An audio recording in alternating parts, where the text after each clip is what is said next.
Roberto Campa Cifrián es un político mexicano que anteriormente pertenecía al Partido Revolucionario Institucional. Recientemente contendió como abanderado del partido Nueva Alianza a la presidencia de la República en las elecciones del 2006 y fue secretario ejecutivo del Sistema Nacional de Seguridad Pública designado por Felipe Calderón. Bienvenido, Roberto. Muchas gracias. Un tema difícil yo creo que para mucha gente, pero para los políticos, Elvester Gordillo. Y te lo dejo sin preguntarte, el tema Elvester Gordillo. De alguna manera tú, muy cercano a ese tema, ¿no? ¿Cómo tenemos que verlo, los que no estamos en la política? Bueno, me parece que por alguna razón que no termino de comprender, Elvester Gordillo decidió hace unas semanas hacer públicos acuerdos que todos sabíamos que habían sucedido. La verdad es que para nadie fue una sorpresa, y me parece que para nadie debiera ser una sorpresa entender que la política es eso. La política es negociación y acuerdo, y después es conciliación, y en el caso de quienes son aliados en procesos electorales, pues luego hay compromisos que se cumplen, y seguramente hay mucha gente que nos está escuchando ahorita en la ciudad y puede arquear las cejas, pero pues yo les pido que revisen, por ejemplo, cómo es la conformación del equipo de gobierno del actual jefe de gobierno del Distrito Federal, y uno puede encontrar claramente quiénes fueron aliados electorales, y quienes fueron aliados electorales ocupan posiciones en el gobierno. ¿El chochismo, por ejemplo? Pero podríamos revisar en el caso de la ciudad casi cartera por cartera, y uno identifica cuál es el origen de esos nombramientos. Muy pocos son cuadros originales del jefe de gobierno, el resto son aliados políticos. Pero si uno va a las delegaciones, prácticamente a todas las delegaciones, pues uno encuentra que también los gobiernos locales están conformados de esa manera, y hay quienes representan a quienes en los procesos electorales fueron aliados. Y si eso sucede en un sistema republicano como el nuestro, pues sucede mucho más en un régimen parlamentario. En un régimen parlamentario, quienes representan fuerza electoral y están representados en un parlamento, conforman gobierno, y es algo perfecta y absolutamente natural. Entonces, hay muchas voces que se han alzado para decir que es un acuerdo terrible, cómo es posible que se negociaran posiciones. Me parece que muchos de los análisis parten de una posición maniquea, porque lo que en ese caso se ve mal, pues en otros casos se ve normal. Y yo insisto, ahí están para muestra la conformación de el gobierno de izquierda en el Distrito Federal o los gobiernos de las delegaciones en el Distrito Federal. Sí, tú te refieres concretamente al momento en que dice la profesora Elvester, dice, yo negocié 3 posiciones. Habla de Yunes, habla de Roberto Campa y habla de la Lotería Nacional. ¿Estaba enterado Roberto Campa y que él estaba en ese juego? No, Miguel, tú seguramente recuerdas, en el proceso previo yo tenía acercamiento mayor por otro candidato, antes de que se resolviera que yo participara en la elección presidencial. Las cosas se armaron de una manera en que al final la organización me planteó la conveniencia de que yo participara en el proceso, y yo fui un candidato que buscó sobre todo que el partido tuviese los votos necesarios para ganar su registro, para sobrevivir. Esa era la meta. Y fueron básicamente las circunstancias, y las circunstancias hoy también son públicas, porque me parece que los personajes las han hecho públicas. Las circunstancias estuvieron representadas por la negativa de Andrés Manuel López Obrador para tener un encuentro con Elvester, y eso tuvo como consecuencia que Elvester atendiera las llamadas y las convocatorias del candidato del PAN con quien finalmente se amarró un acuerdo. Yo estaba en campaña y yo en la etapa previa insistí en la conveniencia de un esquema abierto, pero frente a las condiciones y frente a cómo se dieron las cosas, pues me parece que al final la única opción que le quedó a la maestra fue la del candidato del PAN. ¿Ya no había posibilidades de jugar con el PRI? No, eso estaba resuelto desde antes. La salida del PRI se había dado en buena medida por la imposición de Madrazo, por la actitud de Madrazo con respecto a nosotros. Entonces esa parte pues estaba cancelada. Entonces el objetivo era, por un lado, mantener el registro, por un lado, garantizar el registro para Nueva Alianza, pero pues después había también dos opciones. Una se cerró por decisión propia. Es a la de Andrés Manuel. A la de Andrés Manuel, y pues la opción que quedó fue la opción del candidato del PAN, del hoy presidente Felipe Calderón. ¿Tú jugaste algún papel en la posibilidad de que Andrés Manuel y el Bester tuvieran un acuerdo? Mira, hoy se ha hecho público el encuentro de Manuel Camacho con el Bester Gordillo. Es un tema que sacó a colación López Obrador y que ha sido reconocido y en el que ha abundado el propio Manuel Camacho. Ese encuentro fue en mi casa. Se reunieron Manuel Camacho y el Bester Gordillo en mi casa, y a partir de ahí pues yo estuve presente en esa parte de la negociación. Que no aceptó, en la que se propuso a Camacho que interviniera para que Andrés Manuel... Pero no se propuso a Camacho. En realidad, Eliseo Camacho me planteó su interés en un encuentro con la maestra. Y de él con la maestra. De él con la maestra, sí. Él me dijo que tenía interés en un encuentro con la maestra. La relación de Camacho con la maestra había quedado un poco rota. El último orador, le recuerdo al auditorio, el último orador en la discusión de la reforma hacendaria, cuando en el Congreso, al inicio de esa legislatura, intentamos hacer una reforma hacendaria que se perdió en una votación donde la diferencia fue mínima. Y después de la votación, el último orador fue Manuel Camacho, quien en su mensaje en la tribuna dijo algo que para nosotros resultó ofensivo, y entonces hubo un distanciamiento entre... ¿Cuál fue? ¿Nos quieres recordar? Sí, lo recuerdo bien, porque dirigiéndose al PAN en el salón de plenos, les dijo algo así como: perdieron por aliarse a lo peor del PRI. Perdieron por aliarse a lo peor del PRI. Y entonces, pues la maestra y quienes estábamos buscando esa reforma, pues nos quedó claro que estaba hablando de nosotros. Después aclaró que se refería al expresidente Salinas, pero pues había quedado una molestia. La maestra se enfermó, estuvo mucho tiempo fuera, y cuando regresó, Eliseo Camacho me planteó su interés en tener un encuentro con la maestra. Yo hablé con ella, le expresé que me parecía que era importante hacerlo. El encuentro fue en mi casa, y pues el licenciado Camacho le planteó a la maestra que no era conveniente que hubiera un distanciamiento con quien seguramente iba a ser presidente de la República. Ella le dijo que ella escuchaba, que lo escuchaba con respeto, pero que si el licenciado tenía algún interés en darle un mensaje, le pedía que lo hiciera él mismo. Con todo el respeto, le dijo, yo lo único que le pido es que si tiene interés el licenciado López Obrador en plantearme algún asunto, pues que me lo plantee personalmente. Y entonces él dijo que sucedería posteriormente, y pues no hubo manera de que ese encuentro se diera, pero fue así exactamente como te lo estoy comentando.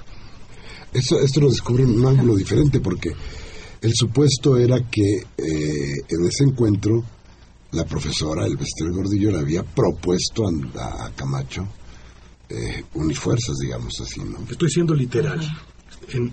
Estoy siendo literal tanto en la convocatoria porque Eliseo Camacho me buscó para decirme que él tenía interés en un encuentro con la maestra. Yo hablé con ella, insistí, finalmente aceptó, y los términos fueron así como te lo estoy comentando. Usted no debe estar distanciada con quien seguramente va a ser presidente. Oiga, pues, qué bueno que me lo dice, nomás que lo único que le digo es que si tiene algo que decirme el licenciado, pues dígale que me lo diga él. ¿Y después de eso qué pasó? Porque y después de eso no hubo encuentro. ¿Y no hubo ninguna reunión más entre Camacho y la profesora? Yo veía a Camacho en la Cámara, porque estábamos todavía en sesiones. Éramos diputados, compañeros diputados en esa legislatura, y pues me comentaba que ellos insistían, pero que había una posición de resistencia. Después fui candidato, pero seguí teniendo comunicación con ellos, no solamente con Eliseo Camacho. Me encontré un par de veces a quien era dirigente del PRD, Leonel Cota. Conversé alguna vez con Arriola, y todos ellos decían que estaban insistiendo en... Arriola Federico, que estaba muy cerca entonces del candidato. Y todos ellos insistían en que ellos estaban buscando que el encuentro se diera. El encuentro nunca se dio, y alguna vez que conversé con ella, pues me dijo, este señor no tiene interés en un encuentro en privado. Además, no estaba buscando una reunión pública. Había aparecido en público con Vega Galina, con Isaías González, en público. Y me dijo, no tiene interés en un encuentro público, en un encuentro privado. Yo no estoy buscando un encuentro público. En consecuencia, pues la señal es una señal muy clara. Entonces, por lo que yo viví, pues yo tengo claro que esa fue una puerta que se cerró por decisión del candidato, sí. Y luego vino, como tú dices, Roberto, que se le brinda el apoyo a quien sí llamó, a quien sí coincidió en ese momento en reunirse, y al final se le brindó el apoyo a Felipe Calderón, y bueno, ya sabemos después lo que sucedió, y de pronto el conflicto que se generó tras los resultados de la elección del 2006. Sin embargo, lo que llama mucho la atención, evidentemente en todo este tiempo, la maestra, con toda la distancia que tomó por el tema de su salud que tú mencionas, pues evidentemente ha sido parte permanente, si lo podemos decir, de la historia política del país, antes de ese acontecimiento y posteriormente a él. Lo que llama la atención, y que nos gustaría, o que me gustaría que pudieras tratar de hacernos entender un poco, es la razón por la cual la maestra ahora regresa a hacer público algo que, como tú dices, efectivamente la gente podría saber que sucede. Los acuerdos políticos se dan desde siempre, y seguramente se seguirán dando, porque efectivamente es parte de la vida política. Lo interesante es por qué en este momento, por qué hace unas semanas, un poquito más de un mes, según recuerdo, es cuando se hace público este tema, y donde la maestra hace público que lo que sucedió particularmente con Felipe Calderón. Pues no lo sé, habría que preguntárselo a ella, y yo no se lo he preguntado. Pero, ¿qué es lo que tú considerarías? Digo, sin saberlo tal vez de cierto, porque como tú bien dices, tal vez tendríamos que preguntárselo a ella, pero conociéndola, siendo parte de su equipo, ¿tú a qué crees que obedezca esta revelación? Mira, de ella? Te digo que, bueno, todo en ese sentido es una especulación. Yo revisé la conferencia con cuidado. La respuesta, esa respuesta en concreto, se dio prácticamente en la parte final, después de que le dan chance a Claudia Guerrero de que vuelva a preguntar. Claudia ya había preguntado, y entonces vuelve a pedir la palabra por un tema que le quedó, y entonces le dan la palabra para volver a preguntar, y entonces casi al final de una conferencia muy larga pregunta sobre este tema, y entonces sale el tema de los acuerdos y de Yunes y del ISSSTE y demás. Mi impresión es que es que no fue a la conferencia para decir eso, pero pues ya al calor de la conferencia considero que había llegado el tiempo de hacerlo público. No tengo más que decir porque no he conversado. ¿Tú sigues cercano o estás trabajando dentro del partido del...? No tengo ninguna relación política de ninguna índole. Yo estoy totalmente alejado de la actividad política y partidista, totalmente alejado. Conservo una relación personal de amistad, que es la que he tenido siempre, pero no tengo ninguna relación política y no tengo ninguna relación con el PANAL. Ninguna. Absolutamente ninguna. Añoranzas. Bueno, pues sí, pues uno siempre tiene añoranzas, pero estoy dedicado a actividades privadas. Estoy involucrado en una empresa que fundó mi padre hace 25 años. Una empresa que le da empleo a 104 gentes y hoy mi responsabilidad es que el asunto camine bien para que estas 104 familias pues estén seguros y puedan vivir mejor. Entonces estoy concentrado en eso. A ver, y volviendo al tema de cuando bregabas en la política, dime una cosa, el Bester Gordillo sí es la organización del Bester, sí es un factor que pueda inclinar balanzas, sí tiene la fuerza. Hay datos por ahí que no de pronto no nos dicen que sea así, pero la mayoría de los analistas apuestan porque el Bester sea el fiel de la balanza. Sí es así. Bueno, en una elección como la que vivimos hace 5 años, sí. Sin duda fue un factor determinante, sin duda. Bueno, están los números, me parece que no hay que... Y me parece que tiene un valor importante en dos sentidos. Uno son los votos que representa la organización, pero otro fundamental es el cuidado de la elección.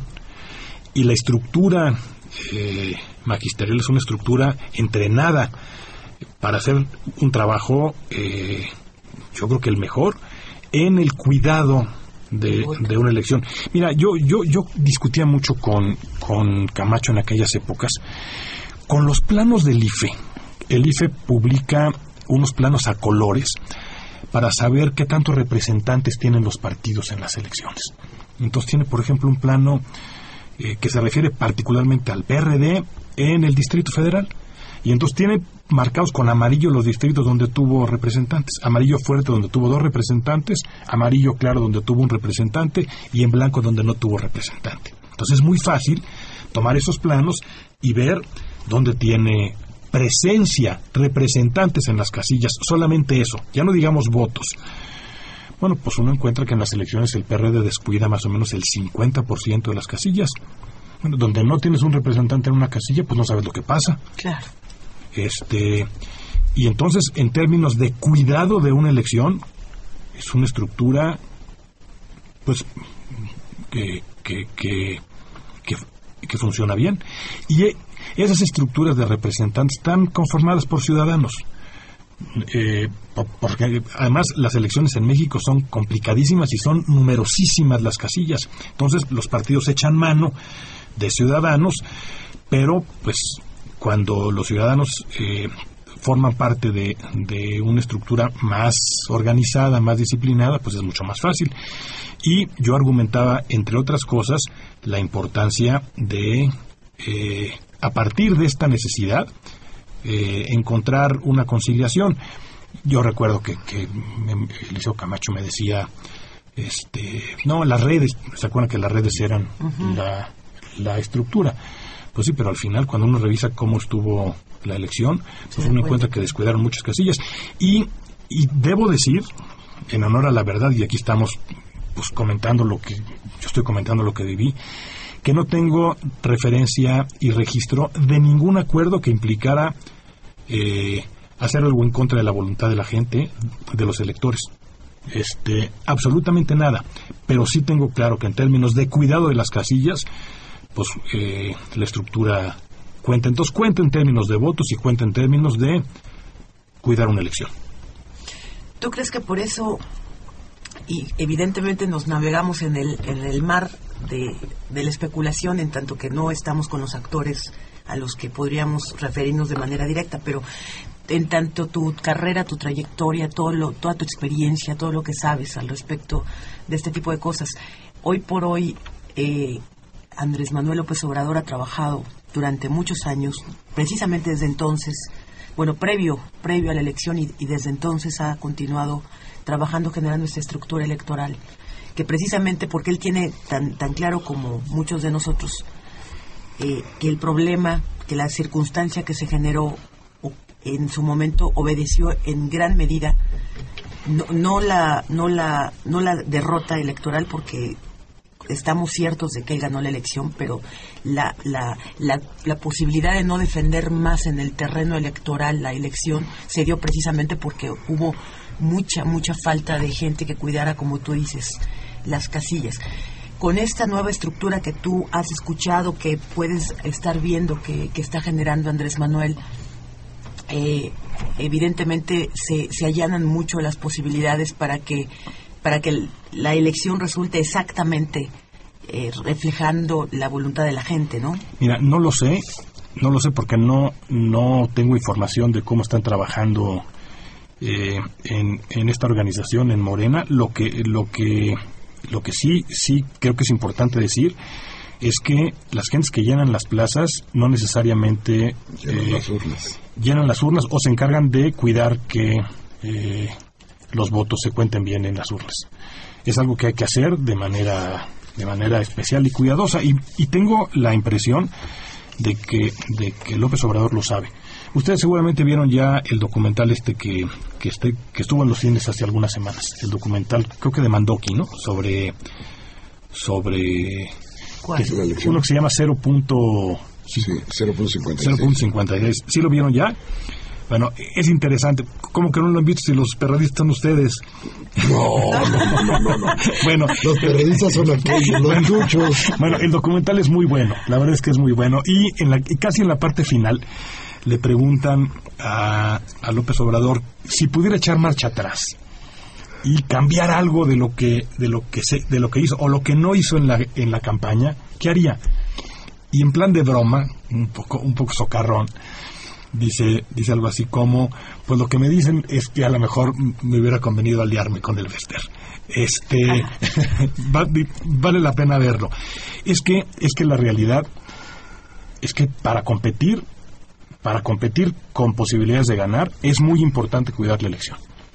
Y por eso siempre sucede que cuando un partido le va mal, no completa sus actas.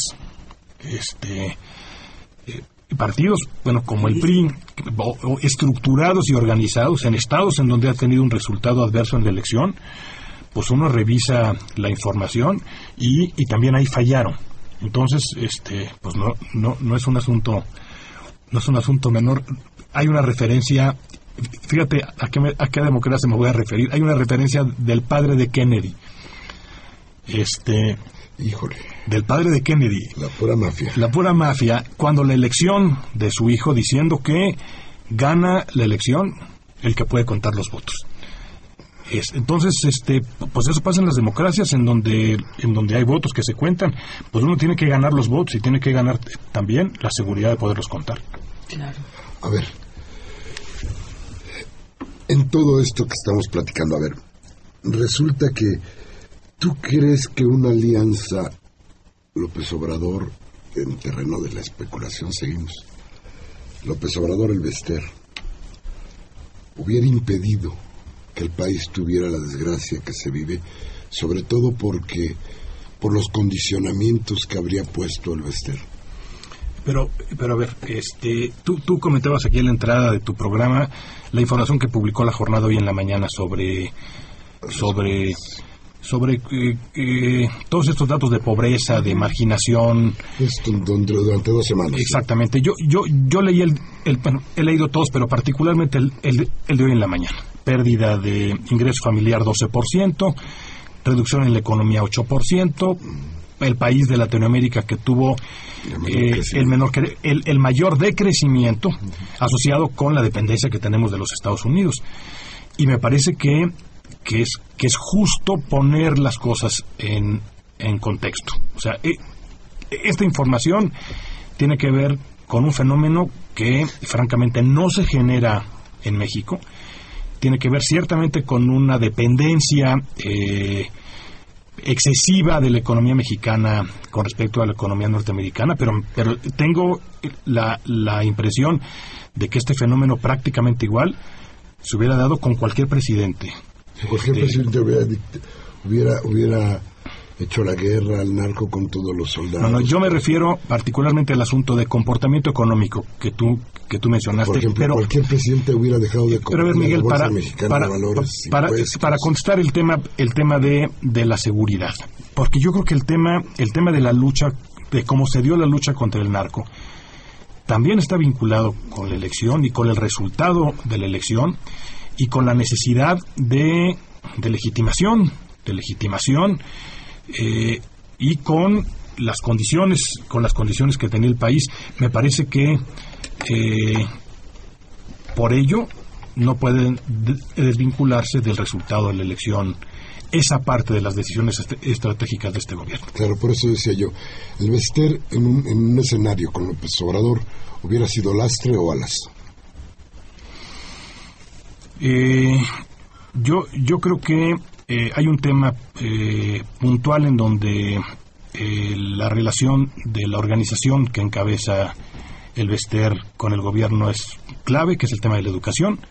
Me parece que en el tema de la educación nadie está satisfecho, no está satisfecho ni el sindicato ni el gobierno, y creo que es un tema en el que tienen que trabajar juntos. Entonces, yo creo que esos son los temas en donde la participación del sindicato se puede medir.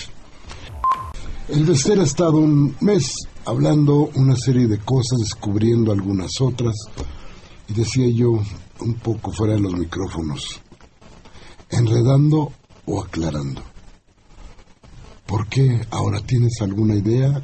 ¿Te aclara alguna cosa? ¿Te enreda las demás? Francamente no tengo una idea clara y prefiero no especular. Ya tendrán chance, yo supongo, de preguntárselo a ella. Difícilmente, pero de alguna manera queda siempre en la idea de lo político que sí habrá entonces para hoy, te lo pregunto, para este momento, el Bester como factor para la elección del 12. Pues yo creo que suponer que no será un factor, pues implica volverse a equivocar. Yo creo que será un factor en el 12, como está siendo un factor en el 11. Yo no sé si ustedes registraron una entrevista con Silvano Aureoles hace 2 o 3 días, el viernes, si no me equivoco. Y entonces, en medio de esta tormenta, el señor candidato de la izquierda, aspira a que sea todo de la izquierda, porque ya ves que el PT en Michoacán anda con sus asegúnes, dice que a él sí le interesa mucho una alianza con el PANAL. Sí, lo dijo clarísimo. Entonces, pues tú me preguntas si va a ser un factor en el 12. Yo lo que te digo es que el PANAL es un actor importante, y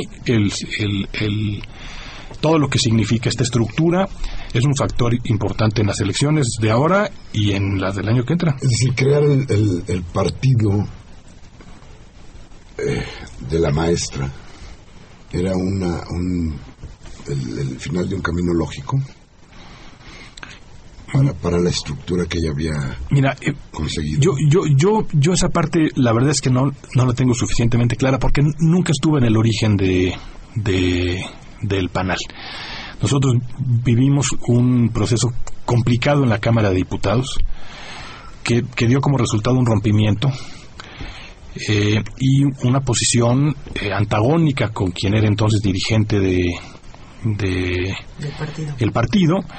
Cuando fue oficial la candidatura, pues entonces no había manera de mantenerse cuando había tantas diferencias, y es hasta prácticamente la candidatura presidencial que yo comencé a tener contacto con Nueva Alianza, y como te digo, después de la elección presidencial he perdido totalmente también el contacto. Entonces yo no podría responder cuál es la lógica del inicio. Sí, pues es indudable que pues está la expulsión, porque en el caso de Elvester, el PRI la expulsó. Está la expulsión de Elvester y algunos otros cuadros importantes, y eso es lo que yo podría decir a ese respecto. Roberto, ¿y tú crees que toda esta influencia que representan la maestra y el panal vayan a apoyar en las próximas elecciones a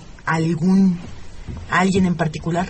¿Crees en tu experiencia que ya eligieron aquel o aquellos a los que va a apoyar Elvester y el movimiento del panal en las elecciones particularmente presidenciales? Pues el país dijo ayer o antier que a Marcelo, ¿no? El beso del diablo, dijo por ahí Zambrano. Lo que sucede es que de pronto ha dado señales confusas. Hace algún tiempo estaba muy cercano a Peña Nieto, ahora resulta que dice que el mejor, y dijo en su momento que la mejor o de las mejores cartas podría ser él, podría ser Peña Nieto. Ahora manifiesta que es Marcelo. Pudiera estar negociando en esta lógica de, a ver, Pedro, si me escuchas, Juan. Mira, no lo sé. Lo que es un hecho es que lo que sí he escuchado muchas veces es que hay una relación de respeto con el jefe de gobierno del Distrito Federal, porque coincidieron en la etapa en donde fue el cambio en el sindicato, la salida de Jongitud y la entrada de Elvester, y sé que hay una relación de respeto. Lo que yo aprendí ahí también es que la maestra toma las decisiones cuando hay que tomarlas, y me parece que todavía falta mucho para que haya que tomar esas decisiones. Hoy, pues la pregunta es quién va a ser el candidato de la izquierda. Pareciera más claro el panorama en el PRI, pareciera que comienza a aclararse el panorama en el caso de Acción Nacional, pero pues todavía falta mucho. Entonces la experiencia que yo tuve ahí es que ahí las decisiones se toman hasta el último momento. Nadie muere en la víspera, dicen por ahí. Sí, y también dicen que en la política no hay sorpresas, así es tú. Lo que son sorprendidos. Eso sí. Exacto. A ver, una última antes de ir a las llamadas. Dime una cosa, ¿volverías al PRI? No, ¿a la política? Mira, yo creo que cuando los políticos son inconscientes de sus decisiones, se equivocan. Yo tomé decisiones, fui a una campaña presidencial, y fui a una campaña para contender contra el candidato del PRI, y uno tiene que asumir las consecuencias de sus decisiones. Entonces, para mí, la vida partidista en este momento no es una opción. Yo estoy, a partir de eso, estoy alejado de la vida partidista y no la veo como una opción.